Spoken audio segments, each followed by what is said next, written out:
Hello, everyone. I'm Ben Johnson, and this is the Perpetual Chess Podcast. On Perpetual Chess, I have weekly conversations with the chess world's best players, promoters, and educators about their lives, careers, current projects, and best practices. Perpetual Chess is brought to you through the generosity of its Patreon and PayPal supporters. For more information, go to perpetualchesspod.com.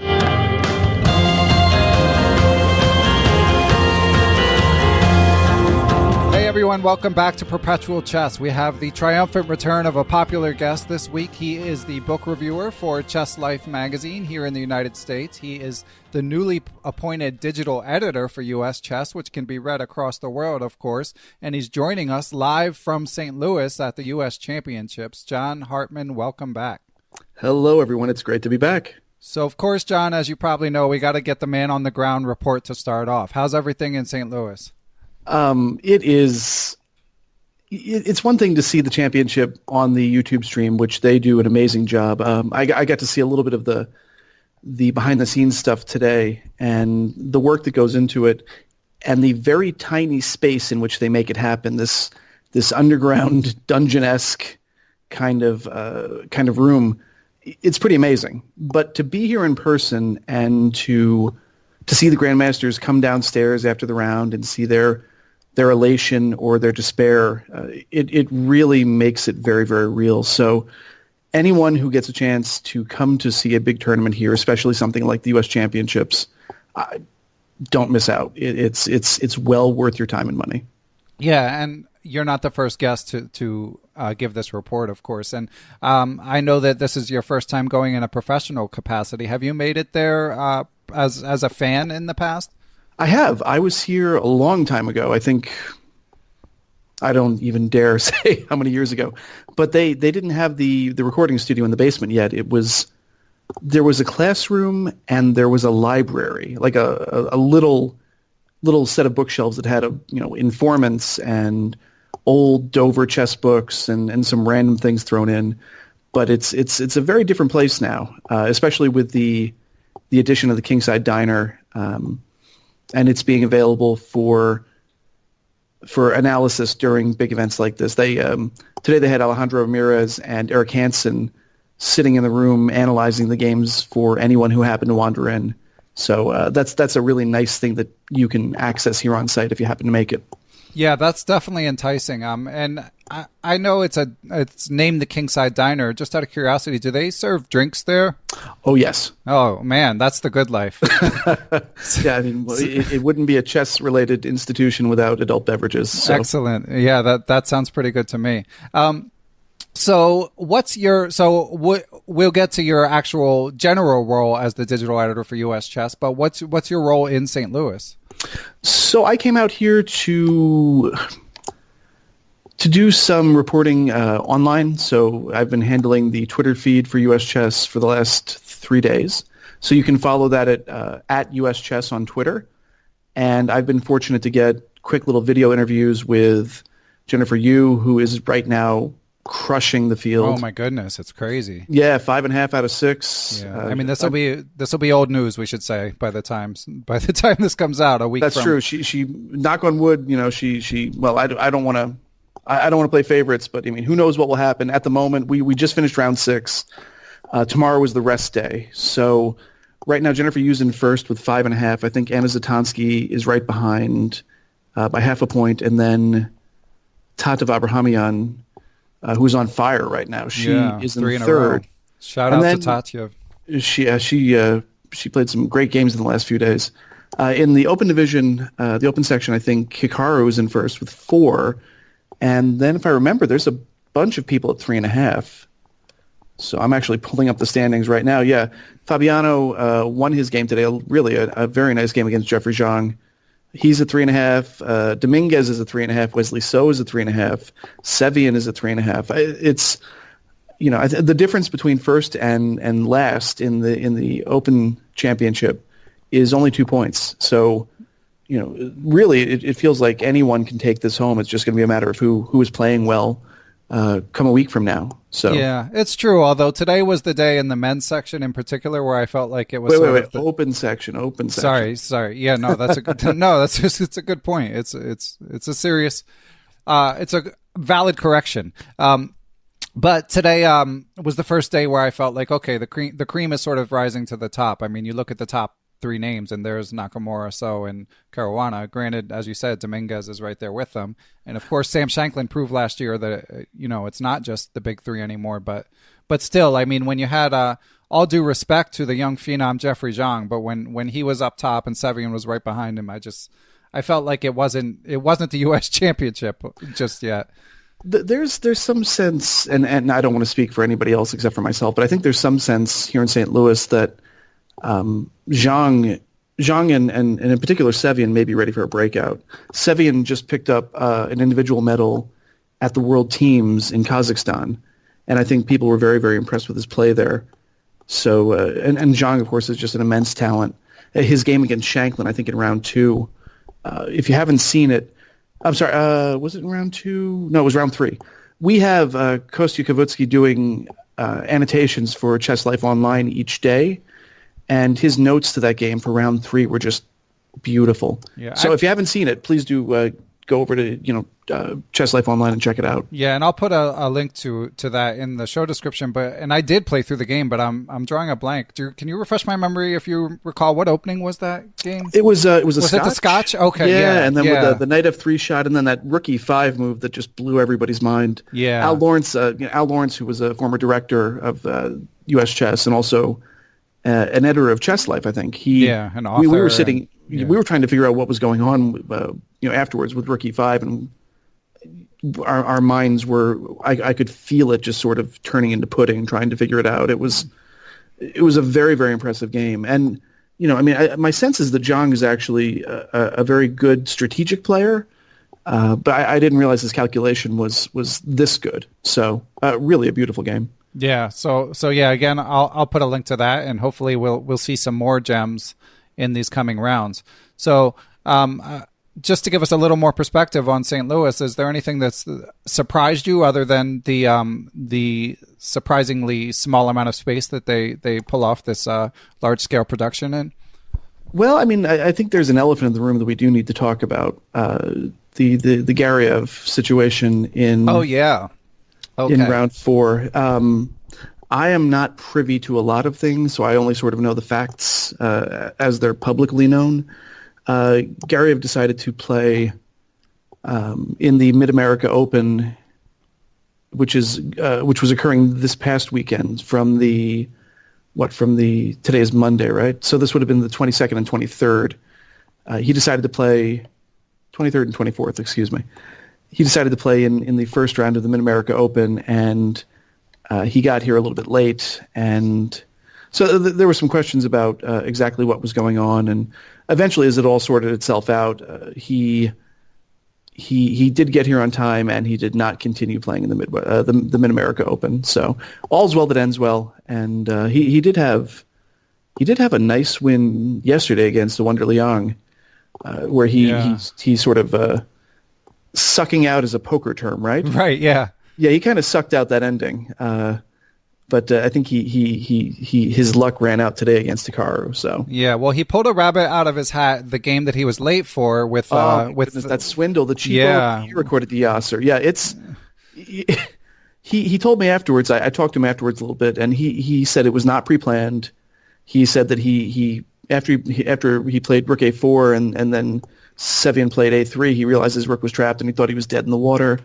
And he was getting ready to resign, and then he just stumbled on this swindle, and it was a made for YouTube moment. Yeah. So if anyone missed that the swindle of which we speak, we'll link to that. We try not to go off on too many variation tangents here on this audio only podcast. I shouldn't, because I'm not capable of doing it. But and let's give a little more background about the Timur Gareyev story. So the person we're referring to is Timur Gareyev, legendarily iconoclastic grandmaster who's been on the show and was on the cover of Chess Life, skydiving, free spirit and blindfold chess wizard. Sorry, my phone just went off. I apologize. Oh, no worries. That's actually a perpetual first somehow, but it was actually, if it makes you feel better, it was also a former Perpetual Chess guest. It was John Watson. Oh, funny. All right. Yeah, the incredible guest, John Watson. Shout out to big friend of the pod, John Watson. Yes, indeed. And getting back to the Timur-Garyev issue, so what happened was it turned out he was playing 2 tournaments at once, which obviously that's not something for, an event of the stature of the U.S. Championship. You would expect players to give it their full attention. And first place in the other tournament that he was playing was like $2,000, and you're getting at least that to play in the U.S. Championship, no matter what place you come in. So. Not a good look, as they would say. I mean, I like Timur, and I've had good interactions with him, but probably not the best decision ever made. But as you say, it's been rectified, and we're moving forward. So apart from your duties in St. Louis and covering this event, what are your general duties as digital editor for U.S. Chess? So I am now the digital editor for U.S. Chess for Chess Life Online. And my duties really are, well, first of all, to take some of the burden off Jennifer, because she was doing immense amounts of work. And yeah, I don't know how many people knew. Sorry to cut you off. No, it's okay. But I don't know how many people knew that Jen was the person behind the curtain of the U.S. Chess Twitter feed, because it was always funny to me, because she's she's a chess celebrity basically, yep. And it's kind of it's a rather anonymous job, but yeah, up until you took over, that was Jen doing that, among many other things. Well, she's still doing it, and so she, the tweets could come from me or Jen. Sometimes I think Dan Lucas might even chime in. Wow, now I'm going to be like trying to break down each one, trying to place my bets on whose wording it is. Yeah, you're going to need to buy some software to do like linguistic analysis, right? Exactly, all that good stuff. Yeah. But so she will be doing some of that, and she'll still be writing for Chess Life Online. But I think she is going to be taking on some more responsibilities with U.S. Chess as the women's program director. So I don't know if you'd heard, but we just had a $100,000 donation by the Sinkfields to U.S. Chess that is earmarked specifically for women's programs. Awesome. And so she will be leading efforts to boost girls and women participation in chess. So really a worthy thing as the parent of a 4-year-old girl. I'm super excited to see this. The Cairns Cup, for example, which just happened here a couple of weeks ago. 10 of the strongest women in the world playing, just blood sport chess. It was great, yeah. Oh, God, it was gorgeous. And it was just beautiful, attacking, wonderful games. And this is all happening here at St. Louis. It seems like they have something going on here every month. There's quarterly, what they call the Spring Classic or the Summer Classic, the Classic Series, where one of the tournaments is roughly 2650 in average rating. The other is somewhere in the 2500s.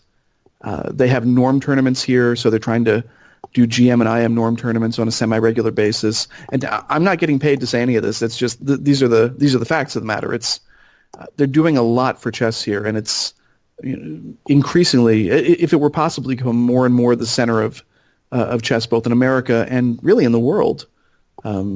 I think that's happening.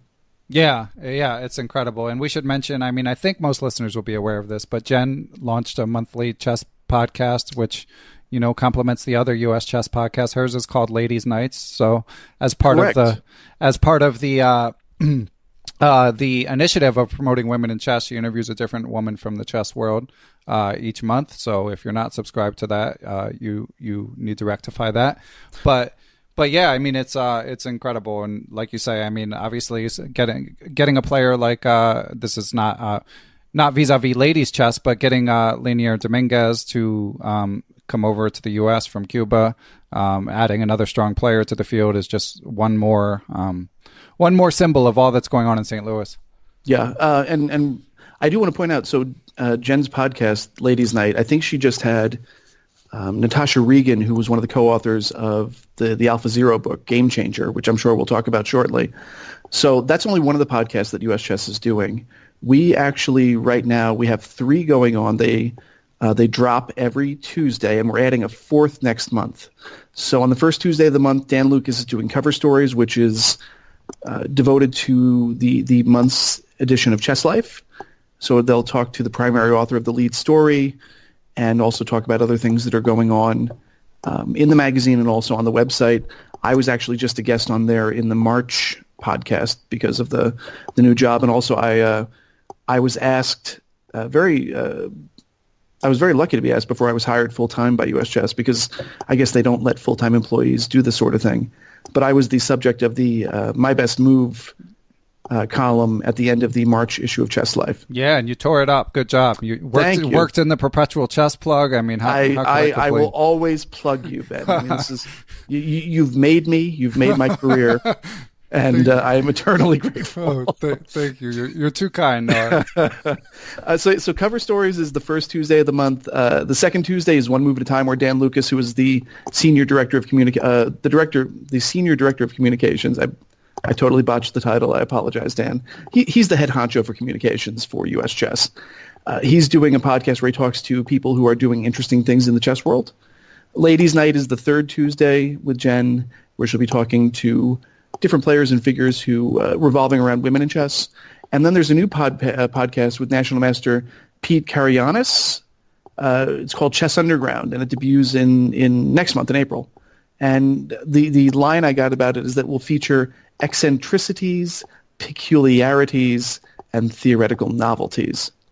If you've read any of his articles for Chess Life, those three words will probably make sense. His articles are very different than normal Chess Life fare.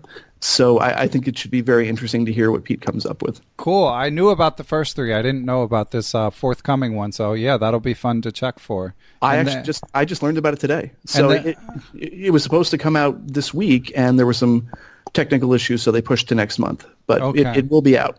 Yeah, because there's so many stories from chess that still are not being told in an audio format. I mean, I do the best I can with my little show, but as an avid podcast listener, I hear things across the landscape in other forums, and I'm always thinking, would that work for chess? Would that work for chess? And sometimes it would, sometimes it wouldn't, but most of it isn't being done is the bottom line. Right. So bring it on. Absolutely. So you mentioned Game Changer, of course, one of the sensations in terms of the books in this golden age of books in the past in the past year or two. And listeners, I should have mentioned this earlier, but obviously if you haven't already, you should listen to my first interview with John. It was about 14 months ago, and I re-listened to it, John, and it aged like a fine wine. Thank you. Just like me. Yes, exactly. I mean, but yeah, just tons and tons. We talked about so many chess books. I say we, by which I basically nodded my head while John went through a litany of his favorite chess books, which, I mean, he's a big authority on the topic. So anyway, listeners, you might even want to just pause this and listen to that, and you'll get any background you don't have about John, and you'll learn a ton about chess books, and you'll feel like you have a giant reading list. But we're about to expand that reading list. So John, first of all, I know that you've reviewed this, if memory serves, or at least will be, but what was your thought on Game Changer? So Game Changer, I believe it's going to be in the April issue. I think that's right. Let me check. March was Joel Benjamin's book, Better Thinking, Better Chess. We'll get to that, yeah. Yeah, because, I mean, you had him on the podcast. Actually, I listened to the podcast as part of the preparation for my little interview with him at US Chess. So very, very useful, and actually gave me a question which it turns out wasn't fair, but we'll talk about that. Okay. Game Changer, I mean, what can you say about this book that hasn't been said? Alphazero, for me, it's funny. By the time this podcast comes out, the review will be out. And if you don't get Chess Life, you can always go to my blog, chessbookreviews.wordpress.com, where I put up off-prints, so to speak, of everything not everything I write, everything I write for the book reviews. And it's nice because it's not often that you get to work a Freud quote into the lead for a story.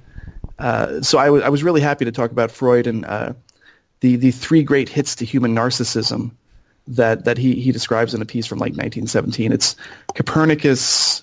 Oh goodness, who was it? It was Copernicus, Darwin, and someone who I'm forgetting at this point. Alphazero is kind of like that for chess players, or I should backtrack. Deep Blue was kind of like that for chess players because something that we thought we could never be defeated at suddenly just destroyed our hopes and dreams, and did quite a number on Garry Kasparov too, for what it's worth. Alphazero, I think, is kind of like redemption, because when you look at some of the games that Sadler and Regan present, and you look at the way they present them, I think they make a fairly coherent case for the idea that what makes Alphazero so impressive is that it plays like us at our absolute best. It plays like humans wish they could if we had the calculative ability of computers. So it plays, I don't want to say speculative attacks. Well, it does kind of play speculative attacks that, if it was one of us playing against Stockfish would just laugh. I mean, literally laugh and brush us aside like the fleas that we are. But somehow Alphazero is so talented that it is able to bamboozle our metal friends, these silicon beasts, and it wins.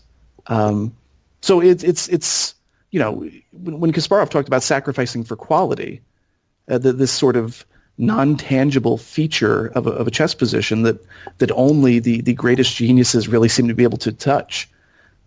That's what Alphazero was doing in its games, and it's really impressive. I was also very glad to see, by the way, this is a new trend that I'm seeing different publishers do. New Chess has made the games from that book, without the analysis, but the games available in PGN format. So if you go to New Chess, and I think if you go to the bottom of the page, it says something along the lines of New Chess book downloads or something, and you can download the PGNs, the bare game scores of every single game in the book, so that you can review it with a computer, it's a very nice value add that I'm glad to see publishers doing. For what it's worth, by the way, Russell Enterprises, I just saw this before we started the pod, they put out today just about all of the games and the notes, not the words, but the actual analysis from Karsten Mueller's newest book with them, Understanding Modern Minor Piece Endings. Wow. I think he did it with someone else. I can't remember his name. It's a Russian fellow. He did the Understanding Rook Endings book with Gambit. So you can go and download this, and it's just about every exercise in the book, every problem, every position in the book, with the moves, without the words for the most part. But you can plug it into Chessbase and read along and test their conclusions with your engine if you so desire. It's a really nice value add. So kudos to both New Chess and to Russell for doing this. Yeah, that's awesome, and that's on top of course, the options of Forward Chess or Chessable when they're available. I mean, which we absolutely need to talk about, by the way, because that's in the past 14 months. I think that's a very big shift in the chess landscape. I mentioned this in my January article, my January review, where we renamed the column. It used to be called Looks at Books, and now it's called Books and Beyond, because the chess landscape, the publishing landscape, is really changing.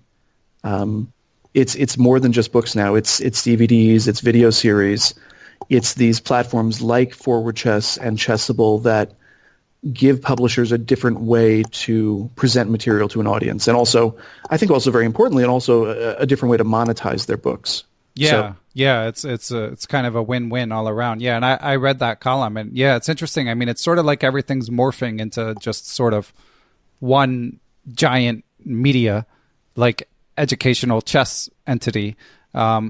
It's like the books are living, breathing things now, as opposed to just being like you publish the book and that's it. Like Chessable's constantly making corrections, and as you say, you're able to turn on the engine with whatever book it is you're reading, whether it be from downloading the PGNs or using something like Forward Chess or Chessable. So yeah, it's one of the many ways that I feel like human knowledge is exploding in chess through like in no small part due to computers, and Alphazero is just one sort of giant tentacle of that, octopus or whatever. And it's funny because the way I end the column, and again, by the I feel safe saying this because by the time this pod comes out, the column will be out. I asked the question whether or not Alphazero was really the game changer. Like, admitting that it shows us different ideas, different ways to play attacking chess that humans probably didn't. I mean, we didn't think of before. Admitting all that, is Alphazero actually a game changer? And my answer was no. And the reason I said that is that unless something changes dramatically, Alphazero will go the way of Deep Blue. It will be shuttered, it will be boxed up, and we as a chess-playing public will not have access to it. Mm-hmm. So for me, the real game changer is Leela. Yeah, that's a good point. And I have underrepresented Leela there. Shout out to Leela. Can you, for our listeners who aren't familiar, can you tell them the story of Leela as best you can? Sure. Leela, Leela is a open source chess program that is modeled on the methods that were discussed in the first Alphazero paper that I think came out in December of 2017. And so right now, as we speak, there are people all over the world who are donating time on their computers, basically, and in particular their graphics cards, which is an important thing we'll have to mention. They're donating time on their computers to help train Leela. So Alphazero is a self-training chess program, unlike Stockfish, where humans have largely shaped its evaluations by, especially now, but there is an automatic testing procedure for different patches, but the patches are all created by humans. And if you plug a position into Stockfish, if you give it like the fen, I'm not exactly sure what fen means. It's a string of letters and numbers that tell a chess program what a position looks like. If you plug that into Stockfish, it will spit back to you an evaluation where it breaks down the position in terms of different things: mobility, space, weaknesses, outposts, different positional features that make sense to a human being. Alphazero and Leela chess have none of that. So they're functionally what the great French philosopher of science and technology, Bruno Latour, calls a black box. And I think this term is also all in computer science for what it's worth, but I'm not a computer scientist. I read a lot of Latour, so it goes. It's a piece of technology, an artifact where you know what the inputs are. You know what the output is, right? The inputs are the chess moves. The output is the move that the engine chooses. We have absolutely no idea how it makes that decision, because it's learned and it's created this neural net with these different layers and different, I can't even describe it, that somehow allow it to figure out what the best moves will be according to thinking probabilistically. Basically, it spins out different game continuations and it chooses the most promising one. Again, very different than Stockfish. Stockfish, gives you a centipawn evaluation. It tells you white is ahead by 1.4 pawns, whereas Leela translates it into pawns, which is why the evaluations look different, but internally it's giving you a percentage. It might say that it thinks white will win 70% of the time. And it's interesting. I think Jen talked about this in her podcast with Natasha Regan. It's a very interesting way for chess players to think about positions. So, like the Garyev-Liang game that we talked about the other day, that happened the other day that we talked about previously. That's the sort of position, that endgame position, where Garyev has 2 pawns and a rook, and Liang had 1 pawn and a rook. It's probably a position that's drawn, if play is best, but it's the sort of position where Garyev is slightly better and he can just lean. He can just lean on his opponent and wait for a mistake. And in talking to John Watson today, we were talking about this. We were talking about how a lot of modern chess seems to be like this. Somebody gets a position that is slightly better, and they just sort of lean on their opponent until the opponent makes a mistake, and then they win. Yeah. And it would be very interesting to sort of use the Alphazero or Leela model to try to evaluate positions. In some sense, I think that's what Tal did. He didn't calculate everything. He couldn't possibly have calculated every single line. But he got a general sense that the likelihood of the attack succeeding was more likely than not, and off he went. Yeah, yeah. And one other thing that should be added about Leela Zero is this open source computer that's in the mold of Alphazero just had an epic match with Stockfish for the Computer World Championship. They have a couple different versions, but. And it just narrowly lost. So, and this thing's been in development for, a year or two, John? Just over a year. Yeah, just over a year. So, I mean, Alphazero, what it pulled off is maybe slightly more impressive, although, of course, there are the critics who complain about the quote-unquote conditions of what Alphazero did. I'm not one of those critics, but, I mean, I'm also not a huge expert on the topic. So, for what it's worth, Sadler and Regan do a pretty good job of getting rid of those fears. Yeah. I mean, I read the book. I mean, some people, well, look, I don't want to. I don't know enough about the topic to speak with great authority, I should say. But I don't think Google had a nefarious agenda. Or DeepMind had a nefarious agenda. Let's put it that way. For what it's worth, I mean, they did have these are computer science people, and the conditions under which the first match were played, even to a layman's eye, were a little weird. Yeah, that one I agree. But in the other matches that were played, and I think in the conditions of the games that were given to Sadler and Regan, I think everything was on the up and up. Yeah. But I just wanted to give a little more background about like just how strong Leela is, because it's right there and it's still improving. The other thing I wanted to mention is Demis Hassabis, the founder of DeepMind. The other day, I saw a quote where he said what you said, that they're gonna put Alphazero into mothballs basically and turn their attention in terms of neural networks to science and medicine, which you can't argue with them for that decision. But yeah, especially, I mean, the program uses proprietary software, so to release it would be very, very difficult for them. And it makes sense, but it's as a greedy chess player, I want to play with it. Yeah. So, I'm very glad to get the chance to play with Leela, even if it did require me to buy a very fancy graphics card to do it. Right. And one other thing, just to add something to what you mentioned about whether or not it's the true game changer, the thing that struck me most about Game Changer, the book, and about Alphazero is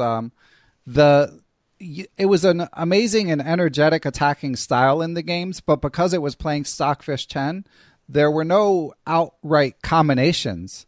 So it was like this weird hybrid of vicious attacking games, but Stockfish always defending fiercely and finding these interesting ways to bail out. Yep. So I think it would have been interesting because Alphazero is presented as the computer that has a more sort of feel-based game compared to other engines. But if it were playing even Magnus Carlsen, if it were playing any human, I would have been curious to see what the combinations that ended the games would have been like. Yeah, that definitely makes sense. There are some games that Sadler played against, a few that he played out, I think, in the book, but nothing like what you're asking for. And I think those would be fascinating to see. Yeah, and yeah, it'll be this whole AI neural network and how it intersects with chess and how it affects high-level chess as well as chess for fish like us will be interesting to see over the coming years. That's one thing that as I try to restart my video series, one of the videos I will be trying to do is how to install Leela, because I don't think there's a very good explanation available in video format. So hopefully that will be in the next few weeks. Good. I hope that your new job doesn't get in the way of your video series too much. So John has done a few videos about how to use Chessbase. In our first interview, we talked about this some, but John's got about 3 50-minute videos going through just nuts and bolts. And as I encouraged him then, I encourage him now to keep this project going. Yeah, it's the response has been very, very good because Chessbase is a tool that every serious chess player needs to use, but my sense is that very few people are comfortable with the interface. It takes a lot of work to get used to, and as I said in the previous podcast, it's something I've been using since DOS. So for me, it feels very natural, but I realize it's not like that for everyone. So I will in these videos be trying to show people how to do different things, like how to save games, how to create databases, even basic things like, how to create an opening file. That's something that I've been sitting on as the next big video, and hopefully it'll, happen in the near future. Yeah, that would be great. I mean, I know you're busy, and I know that you're not getting great compensation for this. Although I did see that someone commented in the YouTube comments asking you about chess-based lessons. So, Yeah, if I had time. Someone asked about a Patreon, a Patreon account, and I'm very grateful that people think it's that worthwhile. But I sort of see this as me giving back to the chess community in some way. So. That's nice, but it keeps you from doing the work, John. Yeah, this is the other part of it. The catch-22. There's lots of things that keep me from doing the work. I mean, I'd like to see my family and stuff. I mean, yeah, that old bugaboo. Yeah, I mean, and the videos are great. I mean, I watch them, and it's like, even though you're trying to explain it to the layman, I'm gonna need to rewatch. Not the first one, the introduction one, less so, but the second one, when you get into all the different types of files. And yeah, like even the little things, like this is kind of embarrassing for someone who's supposed to be a national master, but like seeing where you showed like Ludwig Hammer's opening files and IM Kostya Kavutskiy's and your own, legendary players across the board. Of course. I saw the different files for openings, and I'm like, oh, they make different files for openings? Because I'm such a Luddite. When I use Chessbase, I just do an opening tree and then look through from there, and then I just start over every time. So this will be over the heads of some people, some listeners, and other listeners are probably, equally nodding inept. Their heads and saying, yeah, this is me. So why do people create separate databases for their openings? Neurosis. Oh, really? There's there's functional reasons too, I would think. Yeah, no, it's clinical. Oh. No, I think it's useful to have separate files for openings that you play where, you can do analysis and keep it and sort of keep track of your ideas and, incorporate your own games and pull in books and, basically use it as a sort of way to just keep track of the openings you want to play and study them. There are a lot of different ways to do it. I think Eric Kislik recommends basically that you just have two big databases, one for E4 and then one for everything else, and you don't differentiate between white and black versions of a line. I tend to keep my files by color, so my white openings, my black openings, and usually I'll break the white, each one down by E4, D4, C4, knight F3, and then include the various flank things in there, and I'll do the same for black. Whatever systems I'm playing at the moment, I will try to have files ready so that on the rare occasions that I actually do get to play at this point, I can have a chance to review them and try not to hang a rook on move 7. Right. Yeah. What databases are known for. Yeah. Yeah. And we're kind of bouncing around, but what's going on with your chess game, John? I barely know how the horsey moves. Yeah, I can relate. Yeah, I have the Nebraska State Championship in just under 2 weeks, and I feel woefully unprepared, but I will do my best. After that, I think I'm going to be playing in the Denver Open, which is at the end of April in Denver. And they're doing a really nice job. They're bringing in a lot of talent. They're not bringing me in. I'm paying my own way because, right. They're realists and not silly. But Fishbein's going to be there. Tatev Abrahamyan's going to be there. John Watson will be there. A whole bunch of good people. And it definitely seems like it's going to be a well-run event. And then after that, hopefully, at least the U.S. Open. Okay, well you're doing more than I am, so I commend you for still getting out there despite having a 4-year-old daughter. And just don't look at my MSA file after all those events because I'll be like 1,400 and right. Crying. And has your daughter made her debut yet? No. She likes to play with them, but mostly to build castles like they're Legos and nice. Daniel Tiger shows up on E4 and has right. things to say. So we have fun with it, but. At some point, if she wants to learn, that's great, and if not, I'll be sad, but it'll be okay. Yeah, I'm on the same. I'm in the same book. My same page. Excuse me. My son is in. I teach one of his chess clubs, and he's there because we're not going to send him to aftercare when I'm in the building. but so far he could take it or leave it. Yeah. And let alone my 3-year-old who's more into Peppa Pig. But okay, solid choice. We're bubble guppies in our house right now. Okay, so let's bring it back to chess books before everyone listening turns off the show. So we talked about Game Changer. Let's get into Joel's book a little bit. So you had a rave review. I also greatly enjoyed it. So what did you like about Better Thinking, Better Chess? I thought it was I thought it was a book written for me. To be honest, I'm an A player, and at least for now, and his book, the examples felt well suited for someone like me, and they weren't white to move and win. They were white to move and not hang a piece, and I don't mean that in a very banal way. I mean there's something 2 moves down the line that if you don't see it, you're going to lose material.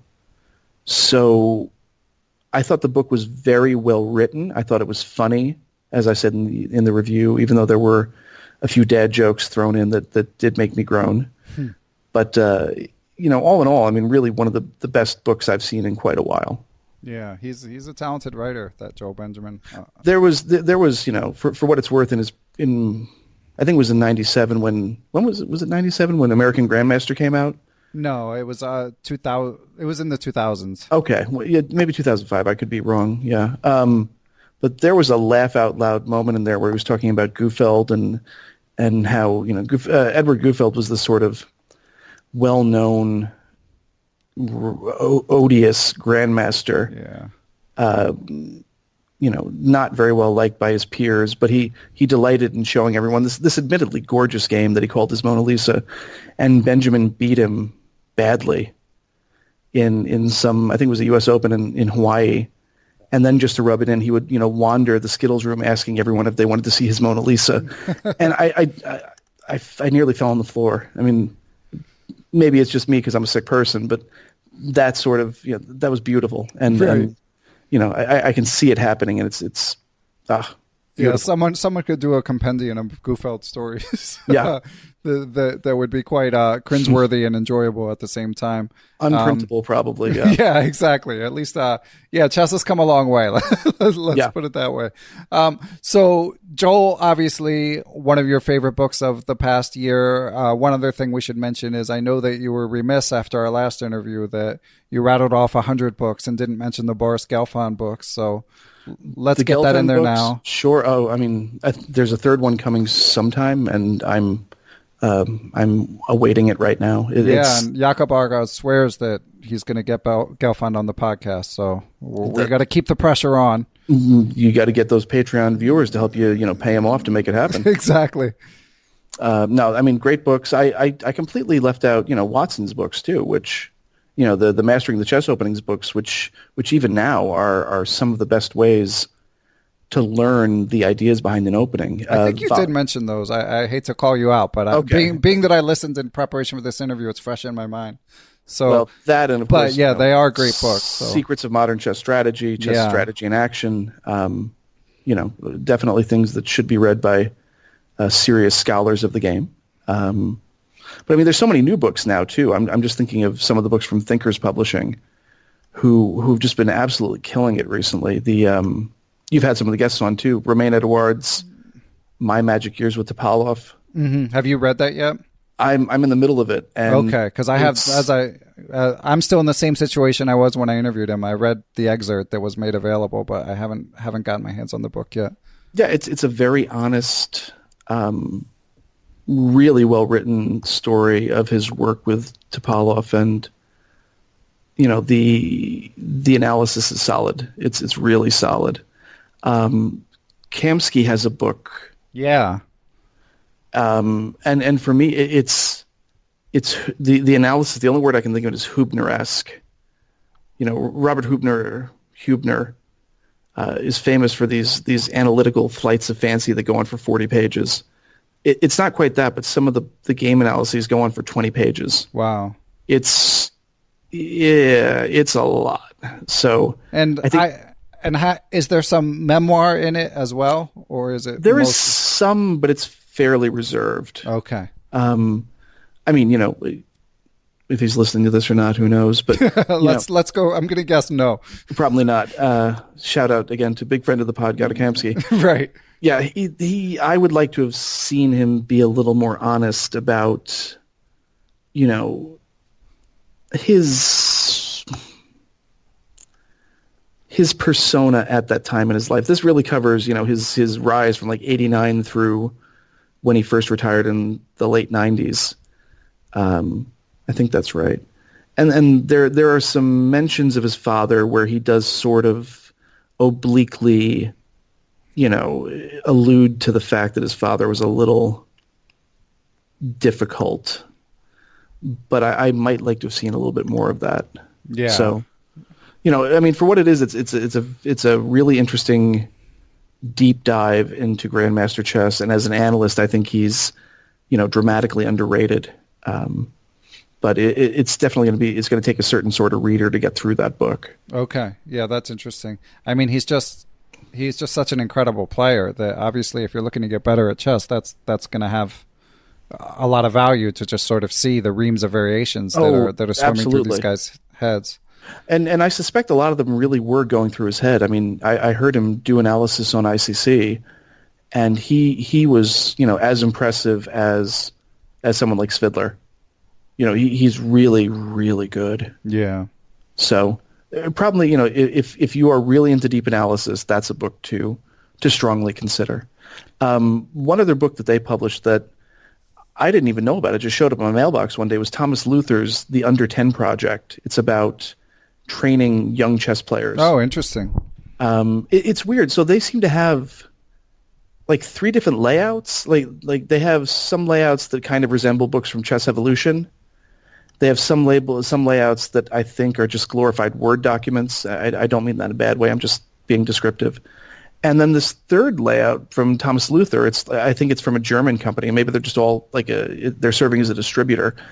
But if you have a junior player or if you do any junior teaching, it's he goes over common mistakes. He gives you problems to solve. It's definitely something to think about checking out. I've dipped into it quite a bit, trying to find a way to get it into a review, and I think it's definitely worth it if that's your lane in chess. Okay, and what's it called again? It's by Thomas Luther. It's called The Under 10 Project. The rest of the title is eluding me. Okay, we'll find it. That's interesting. Yeah, sounds like he could be a good podcast guest too. He wrote, he does a lot of stuff with disabled players in chess.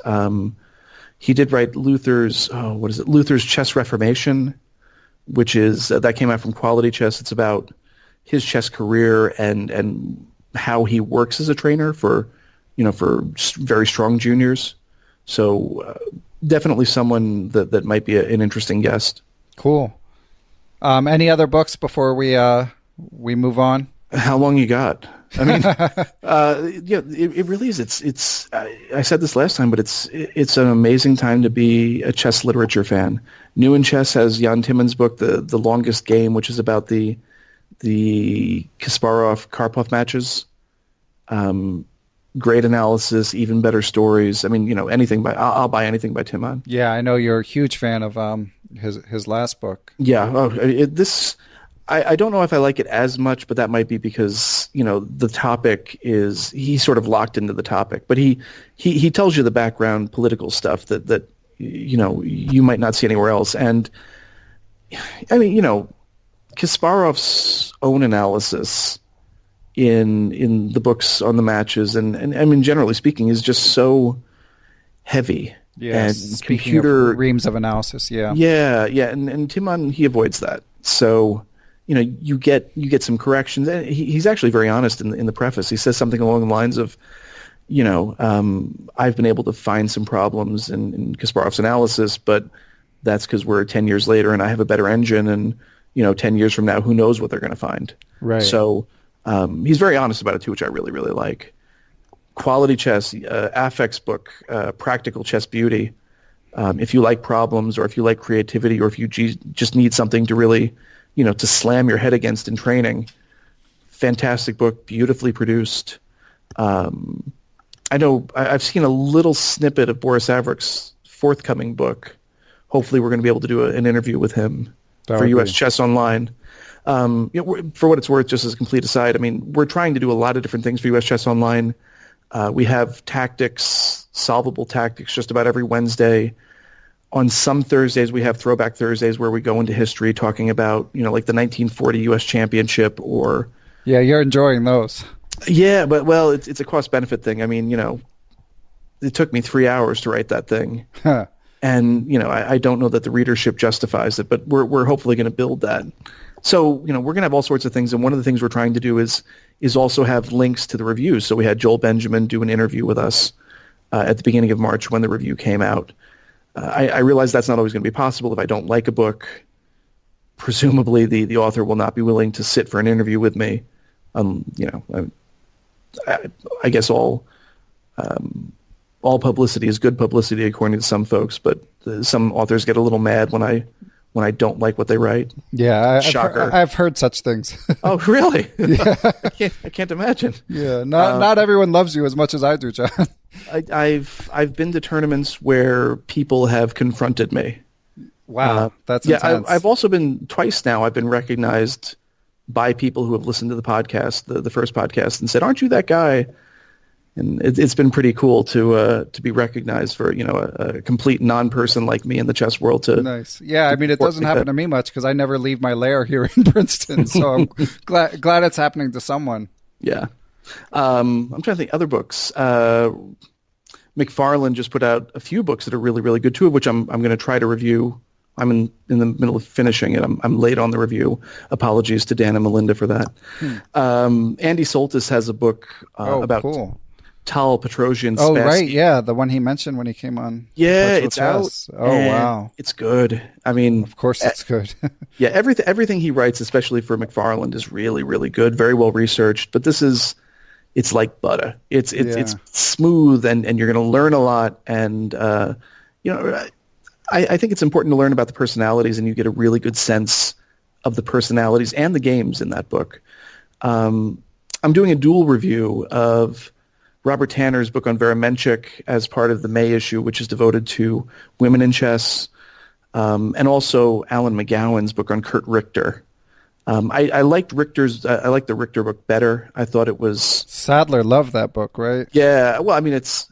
What's not to like? I mean, Richter was an attacking machine, played beautiful games, was also a very important writer in Germany. So if you have a book called, I think Chess Combination is a Fine Art, it's this white book, and it says it's edited by Kariz and Golz, Golz. It's actually a collection of columns by Richter, and it's all these beautiful tactics that you won't find anywhere else. He was an outstanding writer, and the good thing about McGowan's book is that he sort of fills in the cultural context too. So, he talks about denazification, he talks about having to live in East Germany. Wow.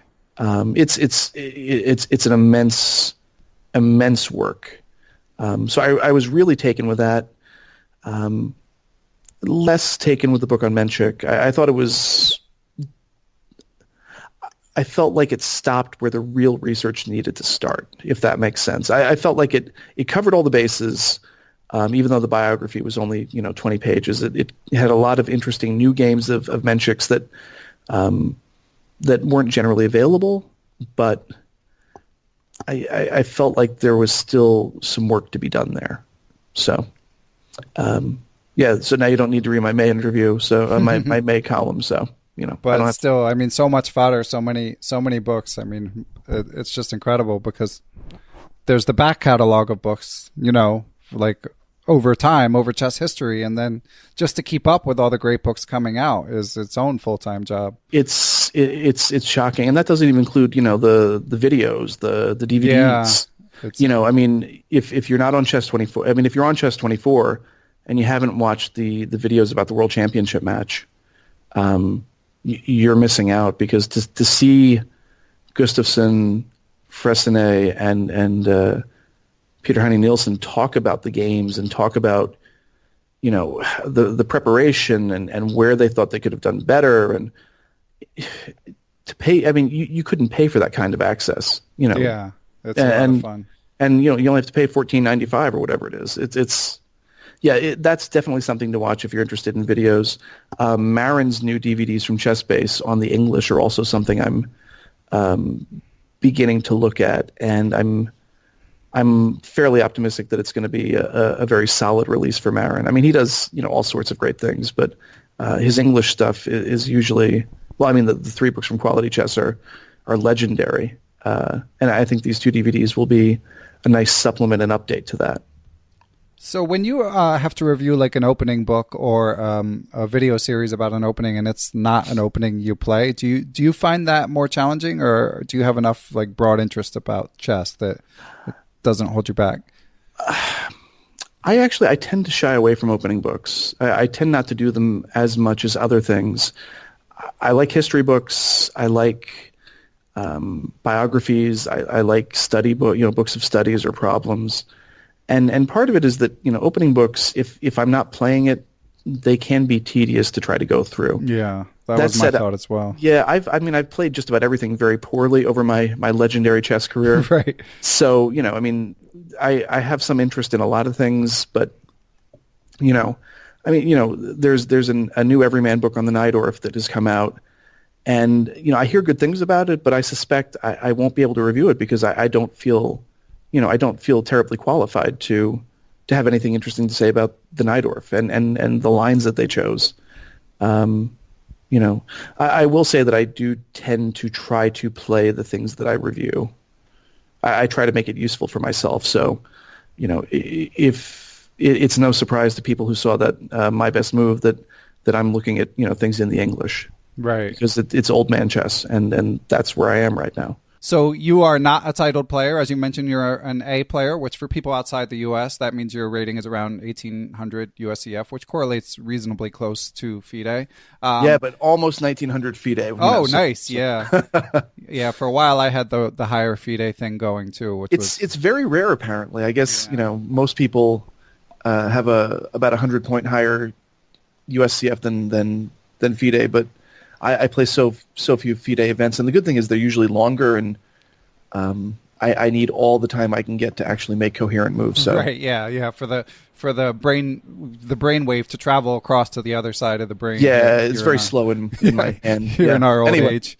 So the question was, as someone who's an A-rated player, who's not a titled player, you've managed to find a lot of work in the chess world, and I know that there are a lot of people listening. Well, I don't know for sure, but I imagine there are a lot of people listening who would like to do more in the chess world, whether it be as a side hustle or as you're doing, moving towards a full-time gig. So what advice would you give to people who would like to do more work in the chess world? Yeah, so you're right. This is the second bite at the apple for me, and I asked Ben if we could re-record this because the first answer we gave I thought was okay, but it got sidetracked. There was a little too much spilling of the tea, and but I'm happy to talk about that with people. If you find me at the U.S. Open and buy me a beer, I'm sure I'll tell you whatever you want. But I thought the answer wasn't actually really useful. It didn't really answer the question that I was being asked. So for me, when I'm asked, if people want to do what I'm doing, how can they do it? I think there's 3 questions there, really. First one is, what is it that I'm doing? Second one is, how did I get here, right? How did I end up, writing for Chess Life Online and doing the book reviews and doing a bit of teaching here in Omaha? And then the third question would be, how could someone else potentially replicate that? So I want to try to talk a little bit about each one. And, along the way, hopefully it's interesting, but at least it'll give you some insight into what I think I'm doing. I think the key idea is that there's a thread running all the writing, running through all the writing that I do. I'm consciously writing for the non-grandmaster. I'm consciously writing for class players in the tradition of someone like a Fred Reinfeld or a Horowitz or a Chernev, all of whom were much stronger players than I am, but I think they were doing something similar. And I tried to capture that in the brand name for the video series and eventually, hopefully, for this book on Morphy called First Look Chess. The idea is that this should be your first look at something, whether it be Chessbase or Paul Morphy's games or E4, E5 or something like that. And I think you can really see that in the book reviews. I started doing the book reviews because I thought there was a need for reviews written for players like me. When I started back in 2013, John Watson was doing quite a few book reviews. But he's a real player. He's a leading theorist, and the things that are obvious to him or the things that are important to him might not be important to a 1500 player. Matthew Sadler, who's a brilliant writer and an excellent reviewer.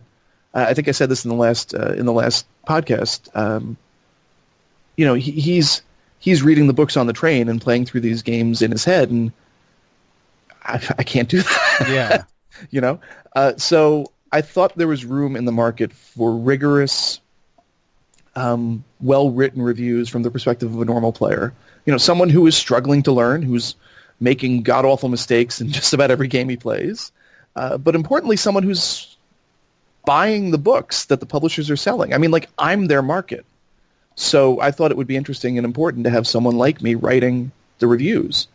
And there's an assumption there. There's an assumption here, and part of the reason, by the way, that I asked Ben to let me redo this is I'm actually back in Omaha right now. I flew home yesterday, and in the airport I picked up the April issue of Harper's, and it has the cover article is called "Like This or Die." That's really a good title. I'm impressed with it.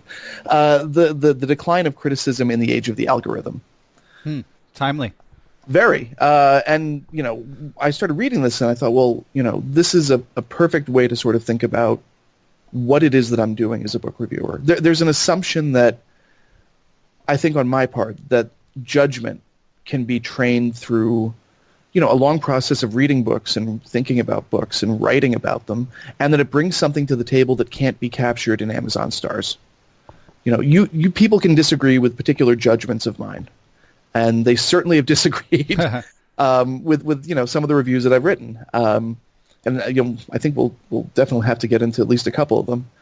But even then, if it's not a knee-jerk reaction, or if it's not someone saying he wasn't 100% positive about a book by my favorite person, boo, if it's not that, you're entering into a tradition of thinking about books in a serious way, and I think there's value in that.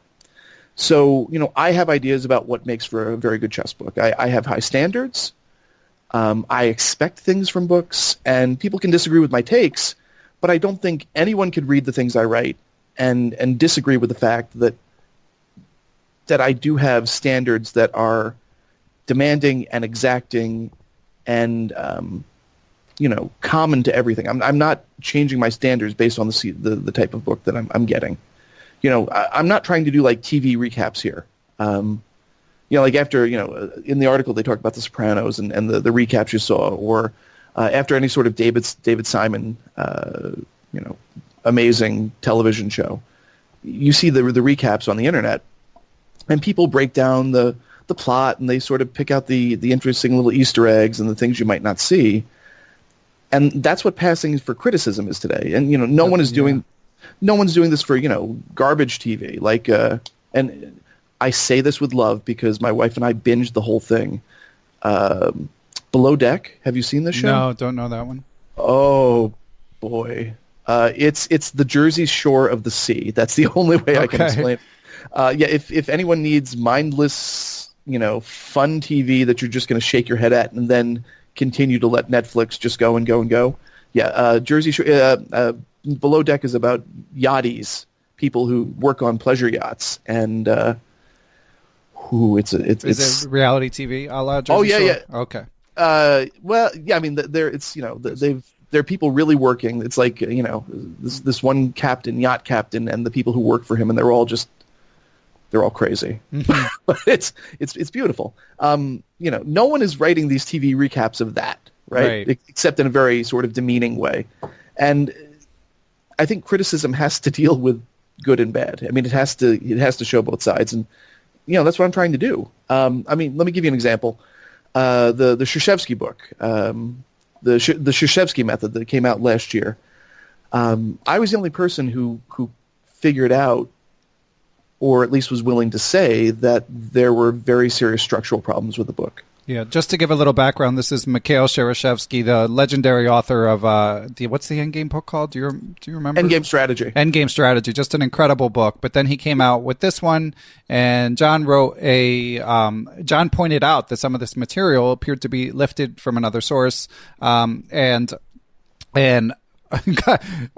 chaos ensued in Facebook chat groups. So anyway, take it from there, John. Well, the thing is that, there are standards in the publishing world for using other people's material. You can't simply just put quotes around 6 pages of text and say that it's okay, right? You can't. I mean, he did that in a chapter called "Laziness" of all things.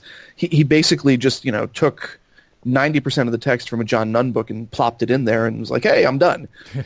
And I like, as I said in the review, I'm not a lawyer, but having been in the academy for a long time, I know what fair use is, and that was not fair use.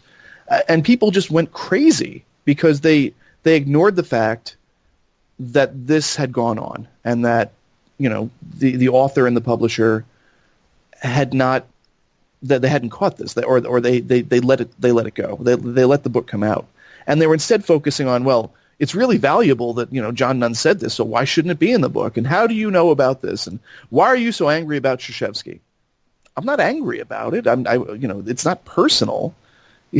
But there was a problem here, and book criticism, if nothing else, should be able to catch something like that. And yeah, it was a bizarre. I mean, it was a bizarre situation. So, to me, Chess Life gives me the space to do long form criticism where I can write about something like that. And I think I'm grateful that they let me do it, and I think it's really important that they're letting someone do it. Yeah, the only thing I would add, I'm on your side on this issue, of course. I think someone needs to we need to hold ourselves to a high standard and present ourselves as a professional endeavor. But the chess world is so insular that someone always knows someone. So when you criticize, as you sort of alluded to a few minutes ago, and has come up in other reviews of yours, when you write a negative review, like someone's friend is gonna read that, and like some non-zero percentage of the people reading it are going to know the person being reviewed. Whereas like when John Grisham gets a negative review, it's like, okay, a few people know him, but compared to the percentage of the people that may be reading the book, it's pretty negligible. So I think that there's just this knee-jerk defend my friend thing, let alone professional interest. Well, the Jay Bonin book review is really the paradigm case of this. And for background on this one, Jay Bonin is a legendary New York IM. Probably, I think when I interviewed Michael Rohde, he of course mentioned Jay Bonin. He plays more games than anyone. Super nice guy, very, very strong player. And John's review of Jay's book, I didn't think it wasn't uniformly positive, we'll say. Yeah,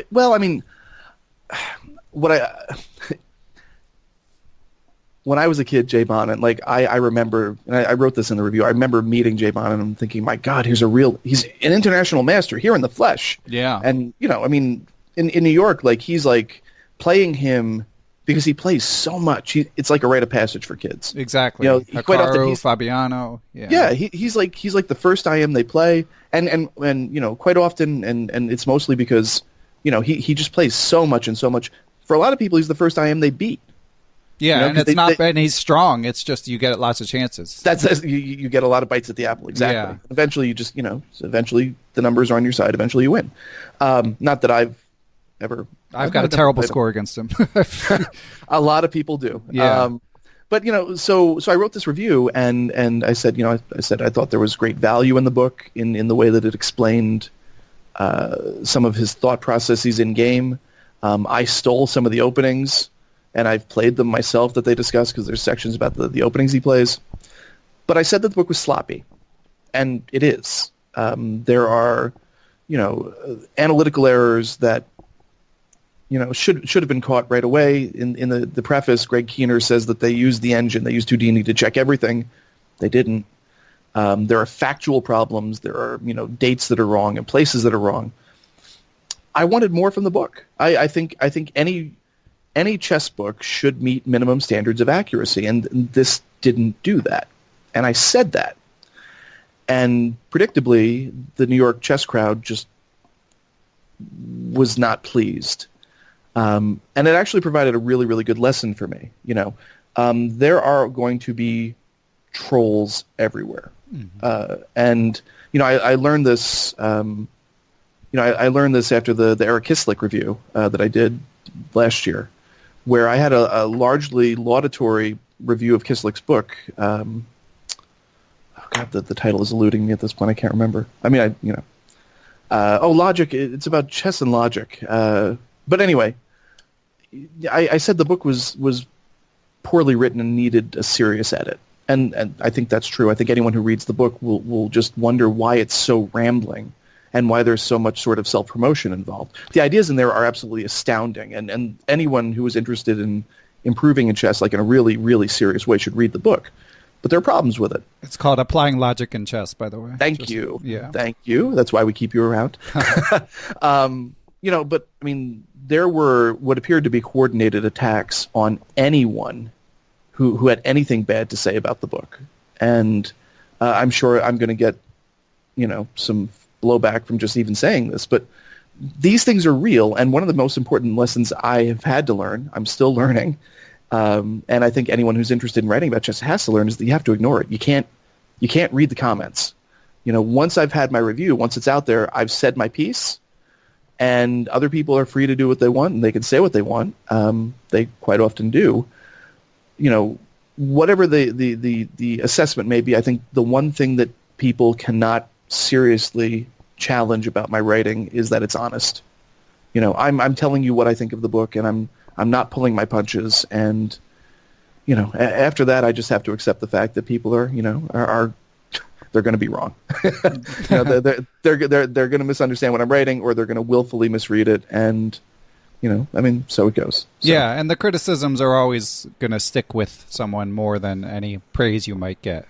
Especially, as you say, in such a small world. I mean, chess world is so small, and so I know some of the people who have been most loudly angry about some of the things I've written, and it's hard because I respect them, and but I also have to understand that they're entitled to their opinion as well. Yeah. So just to wrap this all back up, I mean, I think there's a thread in the things that I'm doing. My writing for Chess Life Online, when I do like game annotations, I mean, there is a lot of hubris in me trying to annotate a game of Nakamura against Garyev, right? Like in round 6 of the, I'm working on my round 6 report right now to go up on Chess Life Online today. And to put notes in a game that Nakamura plays is how could someone like me do that? Right? Yeah, I don't envy you.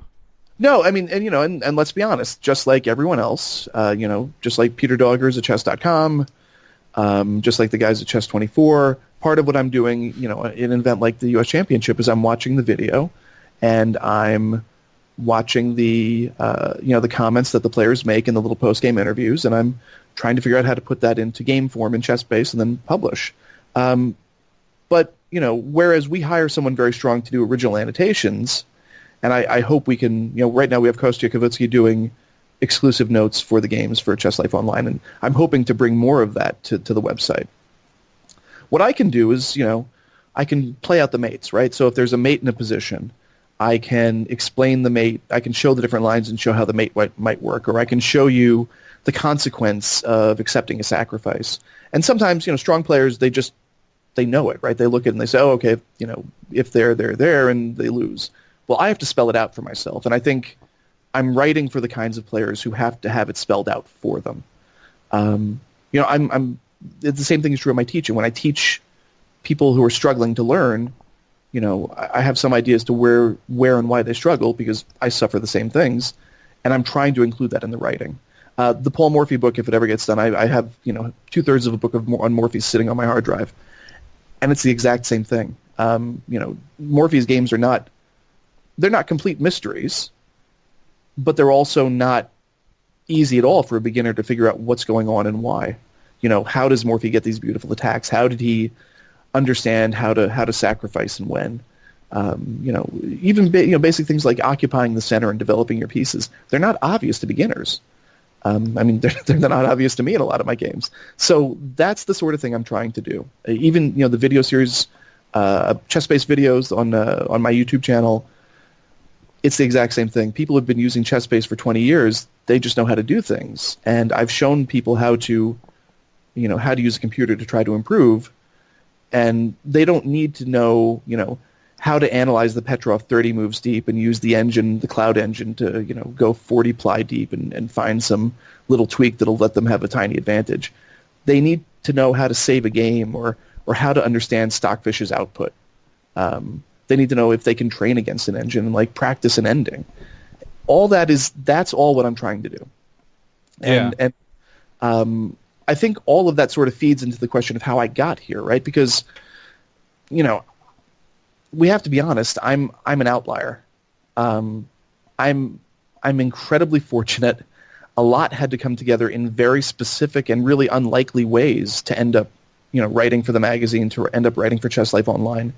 Yeah, I started a blog. I mean, it started with a blog, and I went to a Chess Journalists of America meeting at the U.S. Open, and I went because I met some guys in the playing hall, and they were playing a game, and it was empty, and I was taking pictures because I just like to take pictures. I'm a terrible photographer, but I thought this is interesting. What are these guys doing? So I started taking pictures, and I talked to them.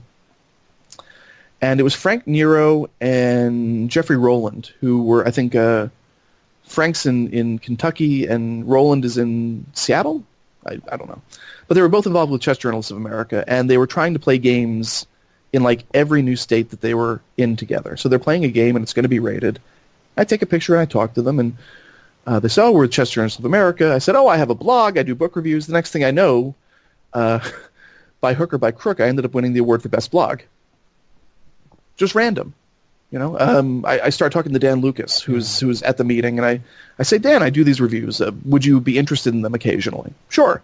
So I ended up doing one review for him, Jacob Agar's Positional Playbook. That was the first review I did for them. I did more reviews. Eventually, they decided I was coherent enough to take over the column full time.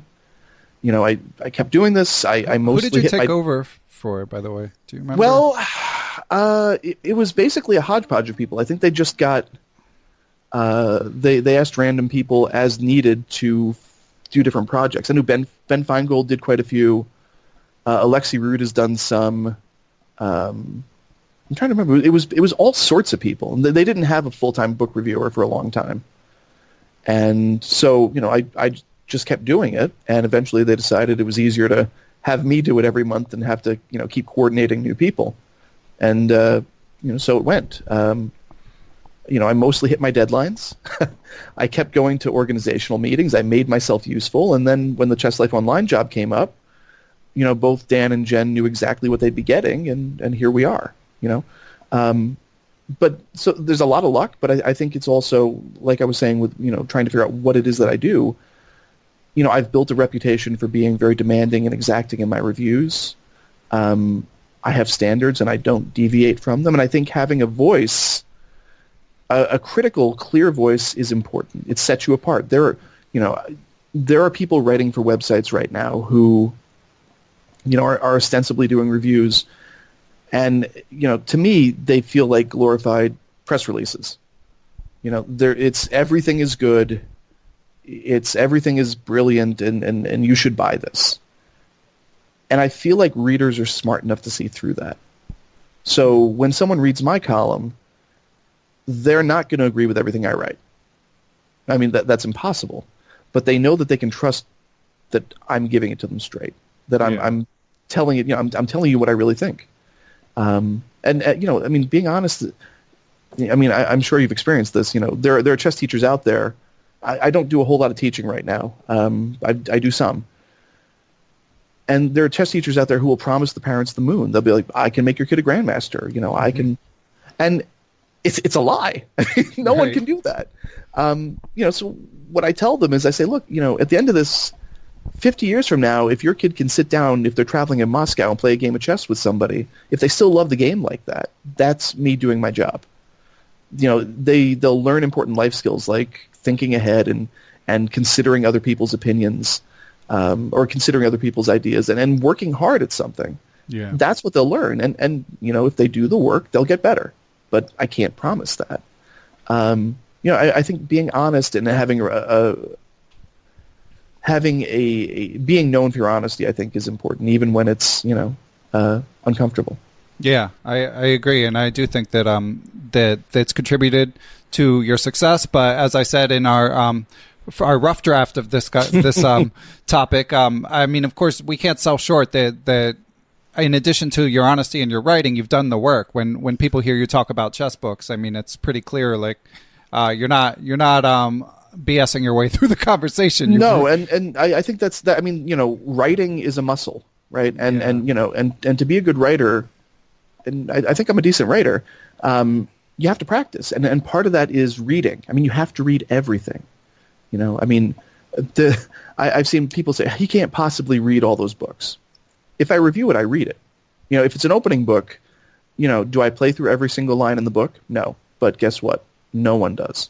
Right. I mean, no one is reading every single line in Boris Averich's book unless, it's one of Fabiano's assistants, putting in the Chessbase for him. I mean, these are. It would take months to do that. But I'm reading the book. I'm evaluating it based on a lot of experience with this stuff, and I'm giving you an honest opinion. So, it takes time, but I can't discount the fortune I've had in getting here. So, I've worked very, very hard. When the door is open, I've been there to go in. But that the door opened, I think, is something that none of us can control, and that's. Like the third part of the question that I think you were really asking, and I know this is going on a long time, but I think this is really, really important for people to understand. There are not a lot of jobs in chess like this. And there's a lot of luck and contingency that goes into landing in something. So I think, if this is what you want to do, if you want to write about chess, you have to view it as a side gig. Because the chances that it becomes more than that are very, very small. Yeah, I agree. And, my friend Mike Klein has a different story about how he became Fun Master Mike himself started out as a writer. My chess kids love him. The kids I teach at Brown Talbot, they're like, do you know Fun Master Mike? I was like, yeah, I bet him. It's hilarious. Yeah, he's bigger than Carlsen. It's amazing. Yeah, it's really funny. But yeah, I mean, he tells the same story. I mean, obviously he's very talented and really knows his stuff in his own right. But there's still some serendipity involved of catching breaks along the way in chess, as in any other field. And if I were just to summarize from my perspective the reasons for your success into 2 bullet points, it would be identify a niche is number 1, and number 2 is go all in. And that's the thing. I think you have to, if you're going to do it, you have to do it. So it means, starting very, very small. Every state chess association has a state journal. There's like, New York has Empire Chess. Nebraska has the Gambit. Where my very first things I ever wrote in chess were in the Gambit, and you can find them online. Start there. Go to the editor and say, hey, can I write something for you? And those things you're going to have to do for free because there's no money there.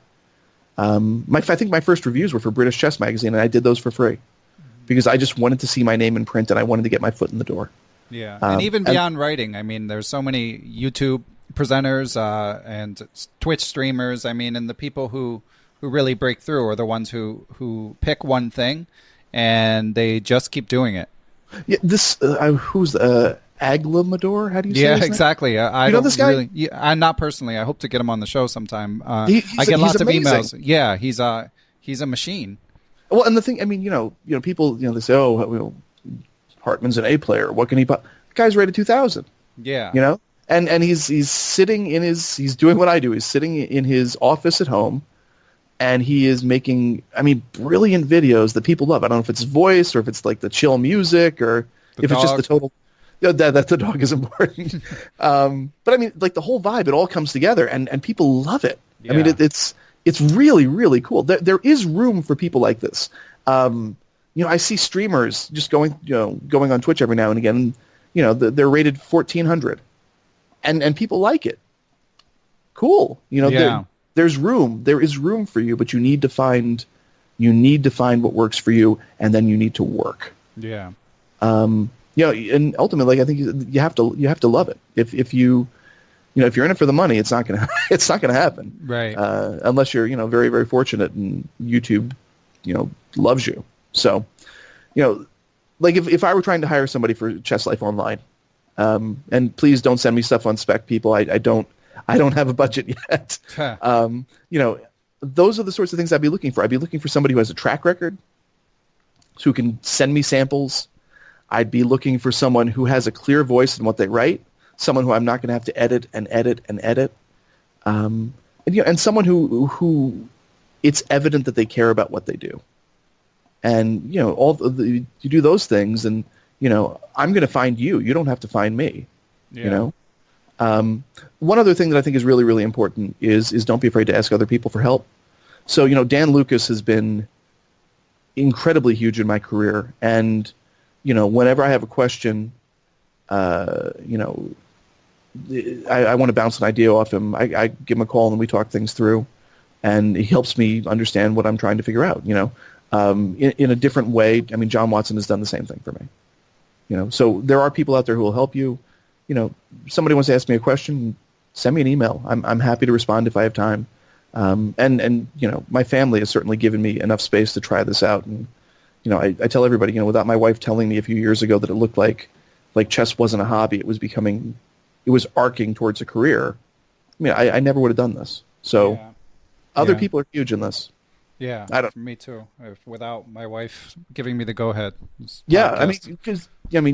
spend a lot of time on this. Yeah, exactly. And then you could be upstairs, not down in your man cave, right. Doing, family things. But without that space, I wouldn't do this. I'd feel guilty. Yeah. Okay. Well, John, I think that you the redraft was worth doing. This is excellent advice. It's definitely less tea spilly, but that's good because there were some. I'm not trying to be mysterious, but this is way better.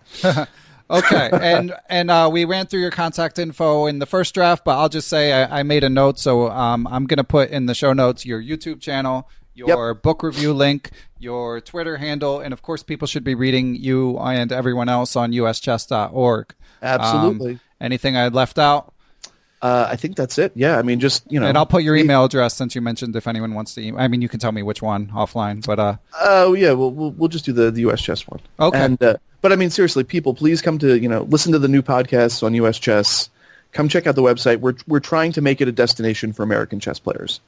I think we're making some progress towards that. So come tell us what you think and help us make it grow. Yeah, and the website in particular, it's not going to be just. You shouldn't limit yourself to American chess players because of course it's going to have an American angle, but people who love chess, they yeah, know. No, absolutely, and so even something simple like not to extend this further, but one of the things I want to do just as an idea.